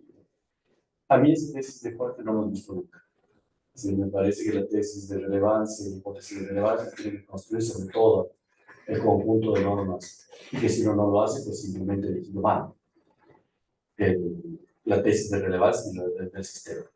Es decir, no puedo hacer que sea una hipótesis de relevancia interna simplemente porque elegí mal la tesis de relevancia. Pero al margen de esto, ahora ya la discusión parece un poco enigmática porque no hemos explicado qué es todo esto de la tesis ni de hipótesis. Básicamente la tesis de relevancia es lo que selecciona el legislador como esas propiedades que hemos visto y la hipótesis de relevancia es lo que debería haber seleccionado el legislador. ¿Por qué es importante la distinción? Porque si yo puedo comparar estos dos universos en la tesis y en la hipótesis, hay ciertos teoremas que muestran al Gironei-Bullighi muy elegantes de cómo se hereda la completitud o la coherencia. Y un descubrimiento maravilloso del Gironei-Bullighi es que la completitud se hereda desde los casos menos finos hacia los casos más finos, pero la coherencia se hereda exactamente al revés, desde los más finos hacia los menos finos. Con lo cual, la legislación, cuando nos movemos en distintos niveles, no nos puede asegurar tres cosas para siempre. No nos puede asegurar que siempre tendremos relevancia, completitud y coherencia. Podemos elegirlo en un nivel. Por ejemplo, el nivel que eligió Reyes, un nivel de 3 propiedades. Pero si yo me voy a menos propiedades, pierdo completitud, o pierdo relevancia, o pierdo coherencia. Si me voy más arriba, o pierdo completitud, o pierdo relevancia, o pierdo coherencia. Y esto es una cosa maravillosa, porque muestra que el sueño de un legislador racional, que mediante un único conjunto de normas fuese capaz de resolver cualquier situación y resolverlo de manera adecuada, esto no puede ser. No por una impericia, sino porque hay un límite de la racionalidad. Este límite de la racionalidad es precisamente este juego de la tesis de la hipótesis de relevancia. Lo de Schauer es ligeramente distinto. Lo de Schauer, yo creo que tiene su importancia en el siguiente punto. Incorporamos de qué manera los valores al derecho. Aquí había varias distinciones. La respuesta de Bullighi y de Girón también, esto en uno de los últimos trabajos, es que no todo discurso valorativo es un discurso valorativo pleno, que muchas veces es simplemente un discurso entrecomillado, que si el juez le dice usted tiene que identificar y resolver como un buen padre de familia, y lo mejor que puede hacer el juez normalmente es ver qué es lo que la comunidad entiende como un buen padre de familia. No tiene por qué construir nuevos criterios. Bullighi decía en una conferencia que hace muchos años en Córdoba, estaba por jugarse el Mundial de Fútbol, Mundial del 90 creo que era, y los hijos le dijeron, no, pero compra un nuevo televisor, que tenemos, se ve muy mal, y Bolivia no tiene ninguna pasión por el fútbol, decía que a él le parecía que era entretenidísimo el televisor que tenía, porque el televisor que tenía hacía como una especie de sombra fantasma. Entonces, en vez de jugar 11 contra 11 con un varón, era 22 contra 22. Con dos varones era mucho más entretenido que el partido normal. Entonces, pero cuando le decían compra un buen televisor, ¿qué quería decir buen televisor? Quiere decir lo que la comunidad entiende por un buen televisor. El buen televisor es el que él tenía para él. Pero entendía que había un estándar de comunidad, de comunitario, acerca de lo que es bueno o malo. Entonces, cuando incorporamos estos conceptos valorativos, no necesariamente lo que estamos haciendo es incorporar la moral. Lo que estamos haciendo probablemente es incorporar lo que la gente piensa que es lo que es la moral. Y esto es en gran parte un discurso procedimental. Cuando incorporamos los derechos humanos, ¿qué es lo que incorporamos? ¿Incorporamos el coto vedado intangible de la moral dentro del derecho? La respuesta, tristemente, es no. Y este es el argumento de Jeremy Waldron contra Ronald Dworkin. Entonces, en el fondo, lo que estamos haciendo es simplemente incorporar las valoraciones que los jueces hacen acerca de lo que debería de ser la moral. Pero no estamos nunca contraponiendo una norma con la moral. Lo que estamos haciendo es contraponer lo que la norma dice de acuerdo a la interpretación que hacen los jueces con la interpretación que los jueces hacen acerca de los valores morales que supuestamente se han incorporado. El otro punto es de qué manera podemos regular situaciones. Y la podemos regular de dos maneras. Podemos regularla mediante reglas o mediante principios. Si las reglas lo que hacen es tratar de capturar los principios subyacentes de la regla. A esto es lo que Schauer llama razones subyacentes o principios que justifican la regla. Supongamos que nosotros tenemos una discoteca y queremos de alguna manera que la discoteca sea un lugar tranquilo, un lugar donde sea amable y de buen pasar. Entonces tenemos un portero al cual le damos una instrucción sobre cómo tiene que controlar el ingreso de la discoteca. Podemos darle una regla. Podemos decirle, mire, por ejemplo, que tenga más de 18 años. O podemos decirle, mire, tienes que dejar entrar a gente que te parezca que tenga debida prudencia y que se comporte más o menos de manera decente. Sustantivamente es mucho más interesante la segunda que la primera, pero lo que hacemos en este caso es delegarle poder. El legislador lo que tiene la tarea es de resolver, no de delegar poder. ¿Qué pasa con los principios? Supongamos el interés superior del menor. Entonces, a uno le pueden decir, mire, los casos de familia hay que resolverlo mediante tener en cuenta el interés superior del menor. Bellísimo, por supuesto. Se divorcia una pareja y discute sobre la tenencia de los hijos. Y el juez dice, bueno, lo resolvemos, ¿cómo? Mediante el interés superior del menor. Perfecto, dice el padre, ¿y cómo se resuelve? Para el interés superior del menor, ¿cómo se resuelve? Entonces, mientras el legislador diga solamente el interés superior del menor, lo que hace es delegar. ¿Y qué perdemos? Determinación jurídica. Perdemos ciertas condiciones que hacen a la forma del derecho. Si es que los contratos van a ser válidos, no solamente cuando están firmados por los testigos y redactados por directo del testador, sino cuando respetan ciertos valores morales, entonces lo que hacemos es delegar poder al órgano de aplicación. ¿Qué es lo que pasa si es que en cambio ponemos una regla? También tenemos dos problemas distintos, pero también dos problemas importantes. El problema de la sobreinclusión y de la inclusión. No hay manera de resolver perfectamente, pero tenemos que decidir nosotros. Y esto es un artículo de hace muchos años, Juan Carlos Bayón lo dice de una manera muy elegante. El problema del constitucionalismo contemporáneo es que el legislador, pudiendo legislar de manera tal que se daba la discusión moral, lo que ha hecho es poner junto a sus reglas principios. Y ha colocado los principios en un nivel superior. Entonces ahora, pudiendo tener un derecho de reglas o un derecho de principios, tenemos un derecho de reglas y principios. Y esto no funciona. Pero bueno, esta es la opinión de María. Tengo una duda en particular, de acuerdo a esta definición descriptiva de relevancia, digamos, como esta definición de laguna, respecto de esto que hemos conversado de lo que podría llamarse lagunas arqueológicas. Entonces, entiendo yo que es cuando la tesis de relevancia, laguna habría cuando la tesis de relevancia no coincide con la hipótesis de relevancia. Especial, tiene que ser menos fino. La tesis de relevancia es menos fina que la hipótesis. Es menos fina que la hipótesis. Más fino que menos fino quiere decir que hay más propiedades, más distinciones. Entonces, la hipótesis es más fina cuando incorpora más distinciones, que es la que el legislador pasó por ahí. La tesis es menos fina, la hipótesis es más fina, y por eso es que se produce esta situación imprevista. Listo, entonces, digamos, en ese sentido sí, entiendo que la hipótesis de relevancia sería como una manera de decir que el legislador debió haber incorporado una propiedad que no incorporó, una tesis, digamos, prescriptiva. Y la hipótesis, y la tesis sería la tesis descriptiva. Entonces, si estamos solo en el punto de vista positivista, digamos, de un uso descriptivo del concepto de relevancia, la idea de una laguna axiológica no sería de alguna manera como introducir una valoración al discurso positivista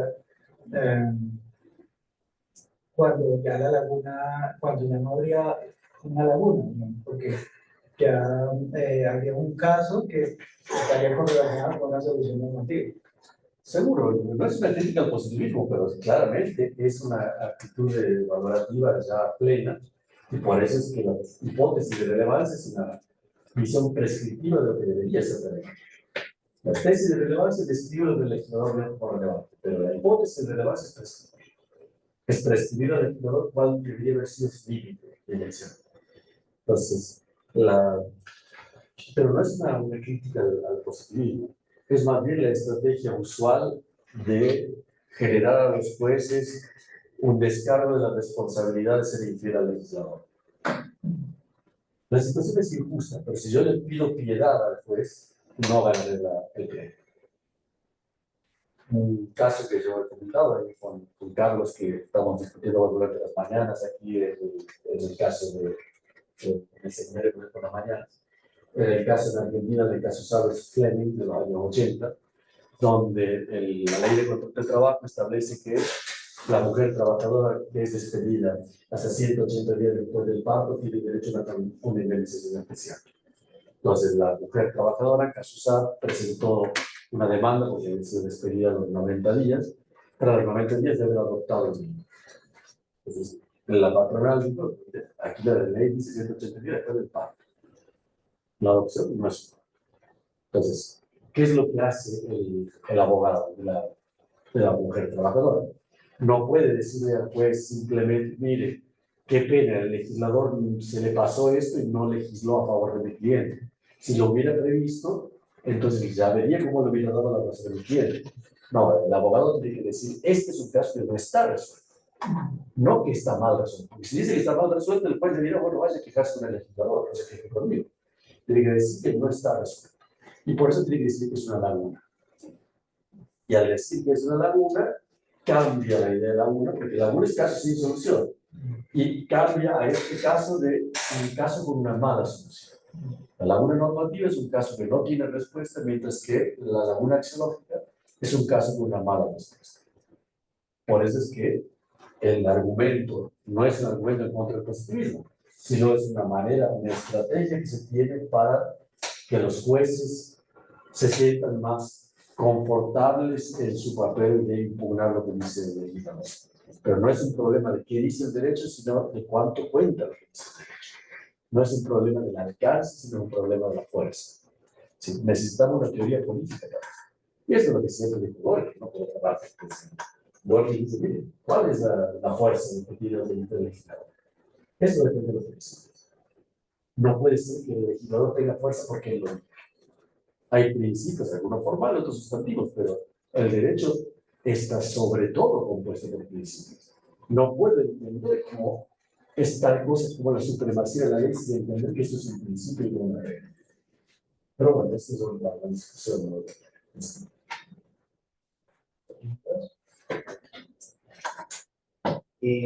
Una pregunta así como concreta. ¿Cuál sería la relevancia o importancia entonces de las construcciones dogmáticas en la resolución de las lagunas? ¿Realmente serían funcionales o no? Hay distintas maneras, ¿no? en que la dogmática trabaja. Una de ellas es ocultando y otra es proponiendo. Ocultando es una de las funciones ideológicas típicas que tiene la dogmática. El problema es ese compromiso ideológico. ¿Por qué es importante que la dogmática lo hace de esta manera?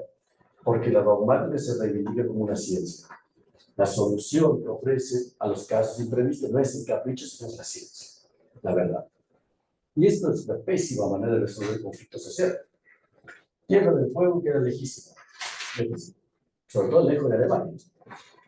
Hubo una vez un caso donde unos vecinos discuten después de comer un asado, ver un partido de fútbol, bastante alcohol, se enardecen los ánimos, uno va hasta su casa, encuentra un cuchillo de grandes dimensiones y al grito de te mataré, arroja el cuchillo, el vecino esquiva el cuchillo, pero el hijo del vecino que esquiva estaba justo detrás, le da el cuchillo y lo mata. ¿Cómo se resuelve ese caso? Una tragedia familiar de una comunidad muy cerrada, muy pequeña en Tierra del Fuego. ¿Cómo lo resuelven los jueces de este caso? Invocando a Schunemann, a Roxin y a Silva Sánchez. Todo el individuo de Alemania, uno de España. ¿Por qué les parece una buena solución el conflicto social de esta manera? Porque lo dice la dogmática. ¿Y qué aporta la dogmática? La ciencia, la racionalidad. Esto es lo que uno ve, digamos, el famoso trabajo de Gimbernat sobre si tiene futuro la dogmática, es de una ingenuidad tremenda. Sí, de esta manera vamos a racionalizar la aplicación de la pero siempre y cuando los jueces se encuentren lo que dice la dogmática, un elemento racionalizador. Por lo pronto, la dogmática, y esto lo dice Luma, es como ir al supermercado. En el supermercado lujoso uno encuentra 10 marcas distintas de whisky. Entonces el juez va a la dogmática porque encontrará siempre la solución que le quiere dar. En este punto la dogmática no es un gran aliado. Es mejor decir, esta es una función política.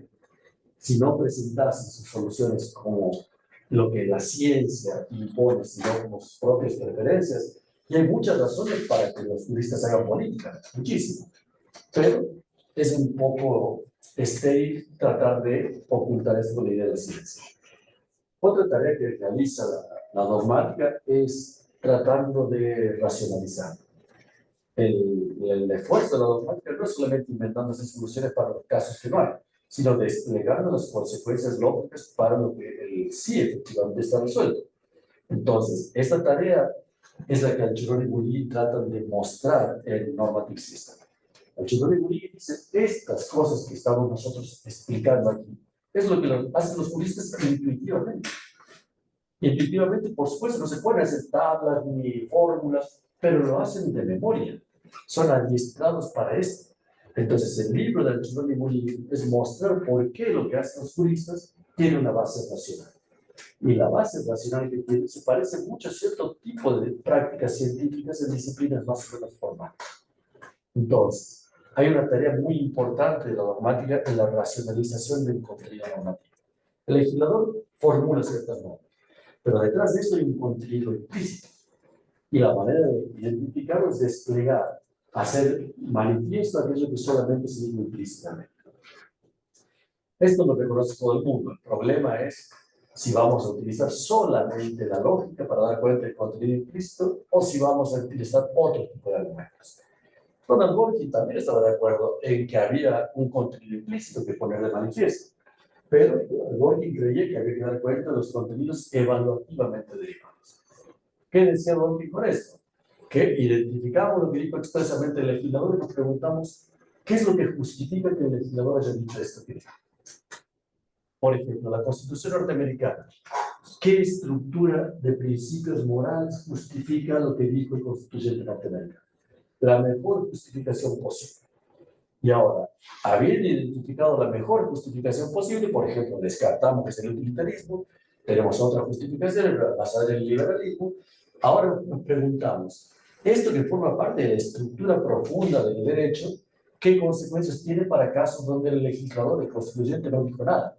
Como por ejemplo el caso de la interrupción del embarazo, por el problema, digamos, de las decisiones de la Corte, Roe versus Wade, parecía un invento de la Corte. Y luego dice, no, no era un invento de la Corte, está en la estructura constitucional norteamericana, y esta es un poco la idea de evaluativamente derivado. No se sigue nada de lo que dijo expresamente el constituyente, pero se siguen los principios que justifican lo que dijo expresamente el constituyente. Estas son dos tareas de la ciencia, algunas más científicas y otras menos, más ideológicas, toma de posición valorativa y tratar de hacernos creer que hay una verdad que están defendiendo cuando en el fondo simplemente preferencia. Y la otra es esta tarea racionalizadora. Pero yo me quedaría más con la segunda. La primera es imprescindible. El debate político que tiene que ser para la política jurídica es imprescindible, pero yo también, desde el punto de vista político, de que mira, estas son las preferencias políticas. Yo creo que hay que resolver un conflicto de esta manera, No porque lo digan así, sino porque mis soluciones evaluativas son estas, sino estas son. Una pregunta un argumento que conoces de escéptico que tiene que ver con la interpretación de las disposiciones y cómo las lagunas dependen de la interpretación de la norma jurídica obtenida. Y unido también a una idea de universalización, digamos, de los sistemas normativos presentados lógicamente y formalmente, respecto a cuáles son las normas jurídicas obtenidas para el contenido de ese sistema normativo. Ese punto, la relevancia no está, diría, desde la perspectiva de cómo obtenemos esas normas jurídicas, está en el punto siempre de la interpretación y del aplicador.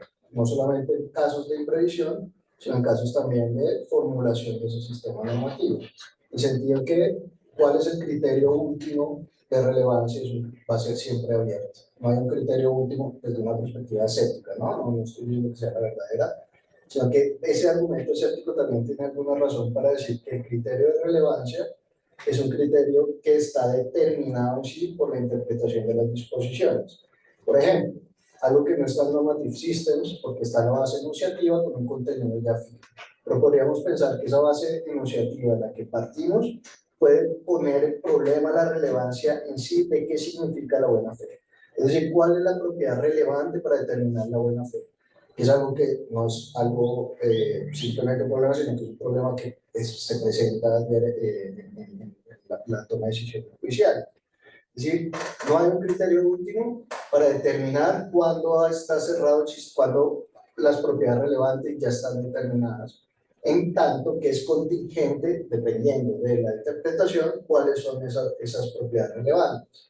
Y como no hay un criterio último de relevancia, pues entonces siempre estaríamos dispuestos a reconocer la imposibilidad de encontrar casos donde podamos descriptivamente señalar una laguna y también normativamente reconocer que hay una laguna. Por ejemplo, el caso de el que comentabas puede ser interpretado en el sentido que si a título oneroso es obligatorio la restitución del inmueble, a fortiori a título gratuito. Entonces uno dice, bueno, eso es interpretación, pero depende de la interpretación, no es la base. ¿Por qué? La base podría ser alguien que interpretara una norma jurídica teniendo en cuenta todo este cuadro, incluyendo como norma jurídica relevante esa. Es decir, que sea título oneroso y a fortiori título gratuito de evolución. Es decir, si habría solución del caso en eso. ¿Por qué? Porque dependería de la norma que tendríamos en cuenta. Y eso también, pues, eso es una observación, una pregunta. Y la otra también es cómo puede haber casos imprevistos que no dependan de la relevancia. Es decir, si estas propiedades son relevantes, es porque yo he legislado sí decido sobre la relevancia, estoy hablando del argumento de Bulligan, pero al mismo tiempo necesariamente estoy hablando de casos futuros que van a tener esas propiedades relevantes. Es decir, la imprevisión implicaría necesariamente que no he considerado, tengo dudas acerca de la propiedad relevante desde el inicio. Sí me parece que están atados un poco con el argumento de Jorge, ¿no? De la irrelevancia, permisión, no es el mismo. Pero digamos que la relevancia implica en sí un conjunto de casos futuros que van a presentar las mismas propiedades y por tanto se van a decir así. Es decir, la idea de que no sea que la relevancia no implica necesariamente previsibilidad es difícilmente defendible porque me parece que está dado. Si yo considero que esto es relevante es porque considero que en casos futuros esta propiedad se va a presentar y si se presenta, obligatorio solución. ¿Sí? No sé si son dos cosas diferentes. La primera tiene una respuesta más fácil que la segunda. La cuestión de la interpretación me parece que tiene una respuesta más fácil. No necesariamente a algo que le da feliz ni le da feliz a nuestro amigo que lo es. Pero la cuestión es más bien melancólica, ¿no? Es decir, que si no nos ponemos de acuerdo cuáles son las normas, no nos pondremos de acuerdo si el sistema tiene laguna o no. Los textos son solamente textos. Ahora, es necesario interpretar siempre los textos en el sentido de podemos hacer decir los textos lo que nosotros queremos que digan. La respuesta es no. Si el derecho funciona de otra manera. ¿Funciona de qué manera? Como un instrumento de comunicación y cuando decimos buena fe no decimos elefante.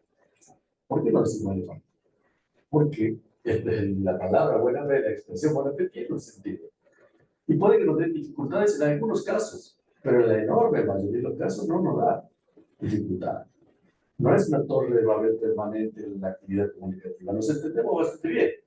Y es que yo lo raro, yo creo que me hemos entendido bastante bien. Entonces, ¿por qué tendríamos especiales dificultades solo en el caso del derecho? No nos gusta lo que hemos interpretado, pero esta es otra cuestión. Este es de nuevo un problema ya de fidelidad y no tanto de identificación. Pero esta es una respuesta demasiado barata para ser buena, dirían los norteamericanos, ¿no? En esto, por supuesto que hay muchas más cosas y el escepticismo interpretativo hará mucha más batalla. Pero a mí no me conmueve tanto esta idea de que hay que interpretar, porque efectivamente hay que interpretar, si no interpreta no tengo fijas las normas, no tengo fijas las normas, no sé cuáles son las propiedades del sistema, pero no estaría dispuesto a dar este paso de que hay una indeterminación radical en el derecho, porque podemos interpretarlo de cualquier manera. Podemos, pero no interpretarlo de cualquier manera. Y respecto de la segunda cuestión, esta cuestión de la previsión, aquí el argumento es el argumento del fondo de Herbert Hart. Entonces, cuando Boulin dice esto de la previsión, en el fondo lo que está haciendo es tratar de dar una respuesta a Hart, cuando dice Hart, el legislador no son seres omniscientes, no podemos anticipar la posible combinación de todas las circunstancias que tiene el mundo, y esto lleva a una suerte, dice Hart, si es que nos empeñamos en negar esto, sería una suerte de jurisprudencia mecánica, el paraíso del formalista. Ante lo cual Fernando Atria le dice, pero es que son dos tesis incompatibles. Y Hart no se da cuenta que defiende dos tesis que son incompatibles. Una es decir que no podemos, y otra es decir que si somos formalistas sí podemos, pero lo hacemos mal. Se le dice, ¿cuál va a decir? Si va a ser formalista, entonces sí se puede, pero resuelve mal, porque resuelve de manera insensible. Si en cambio no lo puede resolver, entonces ¿de qué sentido tiene el sistema formalista? Y la respuesta de Boulin es que si pone la previsión allí, no va a salir nunca este dinero. Porque en el fondo no importa la previsión, sino importa la decisión. Cuando tomas la decisión, determina un nivel de relevancia. Y esto no es porque lo haya previsto, más bien. Parece fantástico pensar que lo va a haber previsto a todo. No, esto es medio fantasioso. Simplemente no importa. No importa desde el punto de vista de la identificación. Importa para la justificación de la buena decisión. Porque parece una decisión de porquería decir que no pueden entrar los bomberos a rescatar al niño. O sea, no me gustaría a mí un sistema donde los jueces fuesen insensibles sobre esto. Donde esté tan atrincherada las normas que los jueces no tuviesen nunca un margen para adaptar a cosas que nos parecen intuitivamente razonables. Pero bueno, tampoco tengo mucho más para decir sobre esto, pero un tema inmenso de cómo entendemos el derecho, qué es lo que hace que el derecho sea como es.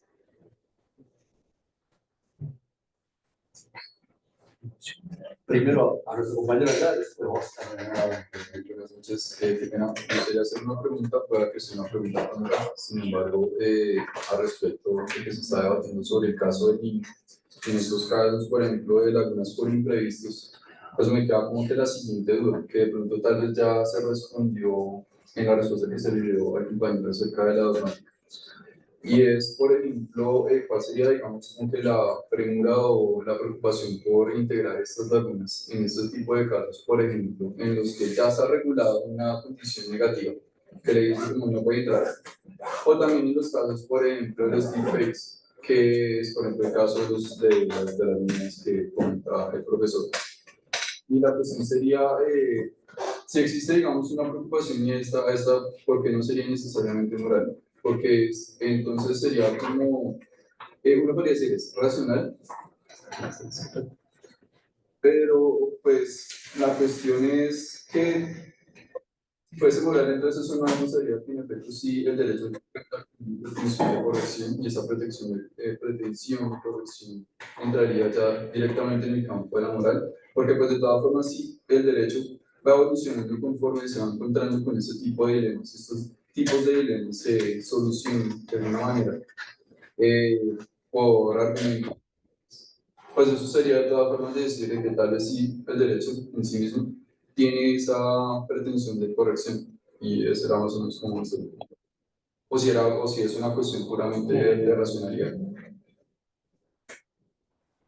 Es más fácil pensar paso por paso. Tiene una racionalidad intrínseca el derecho, depende de qué es lo que esto quiera decir. Si solamente quiere decir que incluye a sus consecuencias lógicas, además del expresamente formulado, es muy mínimo, pero efectivamente racional. Quien dice todos los hombres son mortales, Sócrates es hombre, se compromete con que Sócrates es mortal. Esta es una cuestión de racionalidad. Si esto es lo que decimos, pues bien, yo diría el derecho tiene cierta racionalidad. Ahora, si esto es más ambicioso, se tiene que incorporar la racionalidad a cierta dimensión de la moralidad, en el sentido que pensaba Arne, ¿no? De lo racional como lo racional. No lo sé, no es más dudoso. Lo de la pretensión de corrección me parece que todavía más dudoso que lo de Arne. No es muy distinto el argumento de Arne que el de Alexis, pero yo creo que Alexis en esto se ha olvidado el poder de la retórica. ¿Sí? Pongamos que uno va a vender un coche de segunda mano. Yo quisiera vender mi auto. No se lo recomiendo a nadie. ¿Cómo lo vendería? Diría, el auto es una porquería. No, diría, está súper bien. Diría, porque esta es la manera de que funciona la práctica. Entonces, cuando el legislador dice, vamos a construir un estado de justicia, de democracia, porque claro, se tiene que dirigirse otra vez. Este va a ser un estado de injusticia y de dictadura. Nadie se sentía tentado a obedecer al dictador. Pero esto es una respuesta que Brian Biggs le da a Alexis, ¿no? Si estamos confundiendo las pretensiones que eventualmente podría o no tener el derecho con lo que es un buen vendedor. Que lo declare así es simplemente para vender un producto y no necesariamente porque el derecho sea o tenga necesariamente esta pretensión de corrección. Sí, brevemente, respecto de esta manera de solucionar una laguna normativa que nos dice el profe, a través de la promulgación de una norma general.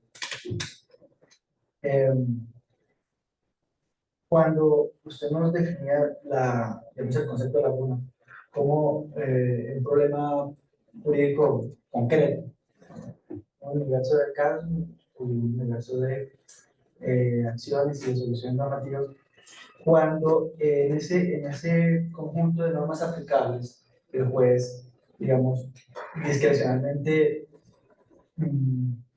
incluye una solución a un caso que no lo tenía. Esta, digamos, inclusión a un conjunto de normas aplicables implica necesariamente una promulgación de una norma general o no. Porque, digamos, no sé si cuando él está resolviendo un caso, en un caso concreto, eso implique necesariamente que está promulgando una norma general dentro de todo el sistema normativo total, no dentro de ese pequeño microsistema estático. ¿Por qué no? Porque yo podría integrar un conjunto de normas aplicables con normas derogadas, por ejemplo. Podría. Seguro, Necesariamente seguro. significa que la estoy promulgada. La respuesta entonces es la siguiente. Los jueces tienen competencia para crear normas generales. La respuesta es sí, la tienen. La tienen porque eso es lo que el derecho le impone. Le impone el deber de decidir los casos de la una y de decidirlo justificadamente. Y incluso le establece una serie de pautas para que tengan en cuenta el momento de crear una norma general. No puede decidir caprichosamente el caso individual. Tiene que encontrar el caso individual, la respuesta que él pueda universalizar. Y por eso lo que sienta precedente no es la decisión individual, sino la ratio decidente, la razón de la decisión. Y esto es algo que los jueces pueden hacer. Entonces, la norma general que crean para resolver el caso particular es una norma válida, porque tienen competencia. Ahora, ¿es obligatoria para otros jueces? Depende del sistema que tengan. En Argentina, ninguna decisión judicial, ni siquiera de la Corte Suprema, es obligatoria para otros jueces. Entonces, la norma que crea es una norma válida, porque tienen competencia para hacerla, pero no son obligatorias. ¿Qué es lo que hace entonces que sienten jurisprudencia si no están obligados? la propiedad que señalaba Alfonso adquiere vigencia cuando la decisión de un tribunal es suficientemente relevante y hay buenas razones para pensar que será seguido por otros tribunales en el futuro. Esta decisión hace todo jurisprudencia. No porque sea obligatorio, sino porque hay una disposición a seguir la empleada para resolver casos públicos. Con su dueña, una última, por ejemplo. Vale, gracias por eso. Bueno, digamos, última pregunta es muy puntual, como tú lo dijiste durante la exposición, digamos que el tema de hablar de algunas normativas pues permite hablar de muchos temas, y creo que uno de los focos de discusión a los que se está apuntando es un poco el tema de la certeza y la previsibilidad del derecho. En ese orden de ideas, mi pregunta sería la siguiente: ¿crees que se puede construir una concepción de certeza a partir de, por ejemplo, la aplicación de una lógica informal o una lógica difusa, donde algunos casos de derecho pueda ser certero y otros no, o necesariamente la noción de certeza del derecho tenga que ir unida a una concepción de lógica formal? La respuesta honesta es no sé, no lo he pensado, pero respecto de las lógicas difusas, el punto yo diría lo siguiente: hay una manera de construir una lógica difusa que no tenga que ver en última instancia con los valores clásicos. Dicho de otra manera, yo podría admitir una lógica que tuviese un hueco en los valores de verdad, es decir, proposiciones que no son ni verdaderas ni falsas. Tal vez no por cuestiones de vaguedad, sino porque hay proposiciones que no son ni verdaderas ni falsas. ¿Qué es lo que es una proposición? Yo diría que una proposición es un enunciado bien formado de determinado lenguaje que admite el prefijo es verdad que. Si yo digo, es verdad que mañana habrá una batalla naval, entonces este es un enunciado bien formado.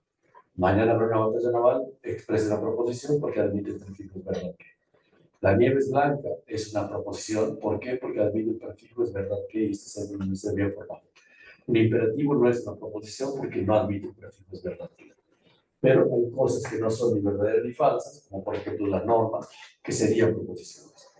El comprador está obligado a pagar el precio de la cosa, es un enunciado bien formado que admite el prefijo es verdad que. O sea, las normas serían proposiciones, pero no tendrían valor de verdad.